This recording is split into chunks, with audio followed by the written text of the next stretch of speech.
Hello students, in the last video we have discussed question number 1 and question number 2 of exercise 4.1. आज हम बात करने वाले हैं question number 3 of exercise 4.2. Construct rhombus band. कौन सा क्वाड्रिलेटरल बनाना है स्टूडेंट्स? रॉम्बस. अब देखो मैंने 4.2 के अंदर जब पैरेललोग्राम बनाना था तब उसमें मैंने आपको बताया था कि उसकी प्रॉपर्टी क्या होती है. अब रॉम्बस की प्रॉपर्टी हमने 4.1 में भी रॉम्बस ड्रॉ किया था, उसके अंदर भी एक प्रॉपर्टी हमने डिस्कस की थी कि रॉम्बस में सभी साइड क्या होती है? सेम. तो रॉम्बस की प्रॉपर्टी जो है वो सबसे पहले आपको याद रखनी है. रॉम्बस में all sides are equal. This is the property of rhombus. All sides are equal. And second thing is diagonals are perpendicular bisector of each other. दोनों diagonals है वो एक दूसरे को क्या होते हैं? perpendicular each other, bisect each other. मतलब ये suppose A B C D rhombus है स्टूडेंट्स, तो ये डायगोनल हुआ, एक ये डायगोनल हुआ और एक दूसरा ये डायगोनल हुआ. दोनों एक दूसरे को परपेंडिकुलर टच करते हैं, बाइसेक्ट करते हैं. ठीक है, तो ये हमें याद रखना है. तो ये जो अभी हम क्वेश्चन करने जा रहे हैं उसके अंदर ये प्रॉपर्टी यूज करेंगे कि diagonals are bisect each other, but कैसे? Perpendicular bisector of each other. So question number 3 is rhombus bend. तो सबसे पहले हम रफ फिगर बनाएंगे स्टूडेंट्स. ये रफ फिगर बना दी. B E N D. एक चीज और, नाम जो देना है वो कंटिन्यूअस ही देंगे हम. B E N D.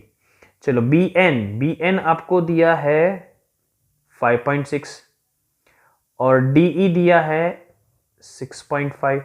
Okay, B N is given 5.6 and D E is given 6.5. चलो ये दोनों एक दूसरे को, दोनों डायगोनल है ना स्टूडेंट्स, तो दोनों एक दूसरे को बाइसेक्ट करेंगे, बट परपेंडिकुलर बाइसेक्टर, मतलब 90 डिग्री होना चाहिए दोनों के बीच का एंगल. ओके, चलो तो सबसे पहले हम दोनों में से कोई भी एक डायगोनल ड्रॉ कर देंगे, बट हम ऐसा डायगोनल ड्रॉ करेंगे. चलो हमने पहले डीई ड्रॉ कर देते हैं 6.5. तो यहां पे हम डीई ड्रॉ करेंगे पहले 6.5 सेंटीमीटर.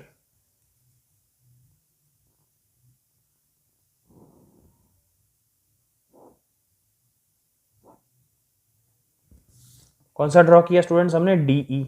तो DE that is 6.5 centimetre. Okay, अब हमने क्या बोला कि दोनों डायगोनल एक दूसरे को परपेंडिकुलर बाइसेक्ट करते हैं.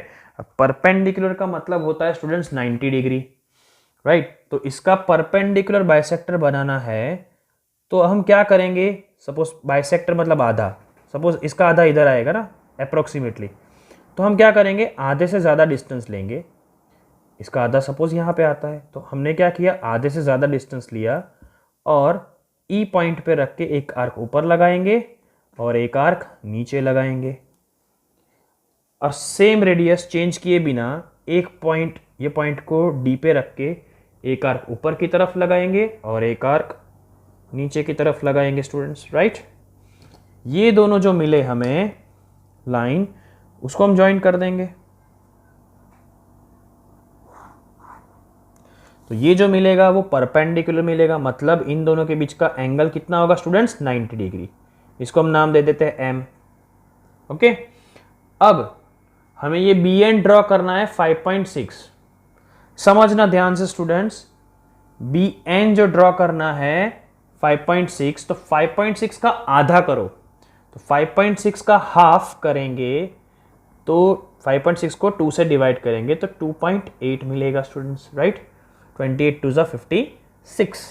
ओके, सो हम अब क्या करेंगे? स्केल से 2.8 जितना डिस्टेंस लेंगे स्टूडेंट्स. 2.8 जितना डिस्टेंस लेंगे और ये एम पॉइंट पे रखेंगे इधर. एम से 2.8 ऊपर की तरफ आर्क लगाएंगे इधर और ये नीचे की तरफ मार्क करेंगे एक. तो ये जो पॉइंट मिलेगा वो आपको मिलेगा B, और ये जो पॉइंट मिलेगा वो आपको मिलेगा N। ये BN टोटल हो गया 5.6, ऊपर आधा और नीचे आधा, बिकॉज बाइसेक्ट का मतलब क्या होता है, दो इक्वल पार्ट में डिवाइड करना। तो ये भी इक्वल पार्ट हो गया 2.8 और ये भी इक्वल पार्ट हो गया 2.8। अब हम क्या करेंगे, इसको ज्वाइंट कर देंगे students.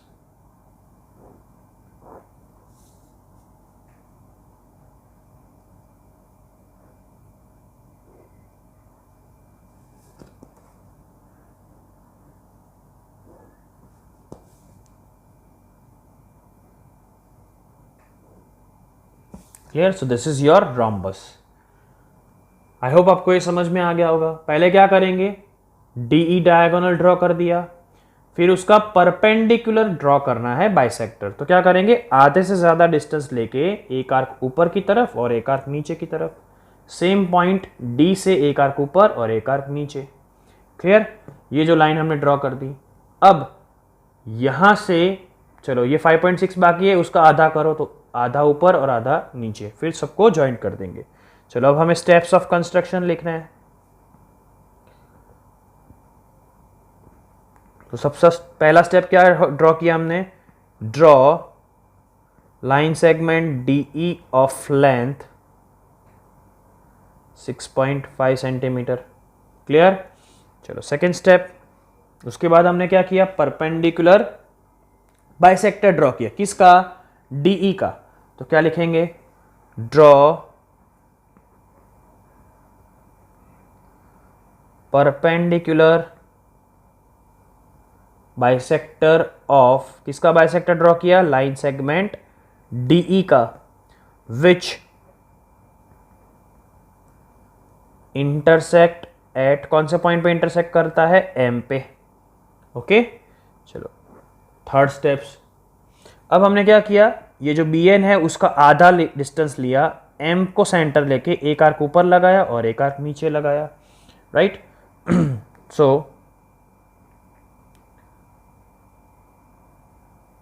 draw an arc of 2.8 centimeter, 2.8 centimeter radius and M as a center। कहां पे ड्रॉ किया, on perpendicular bisector, draw an arc of 2.8 centimeter radius and M as a center on perpendicular bisector which intersect at B and N, right?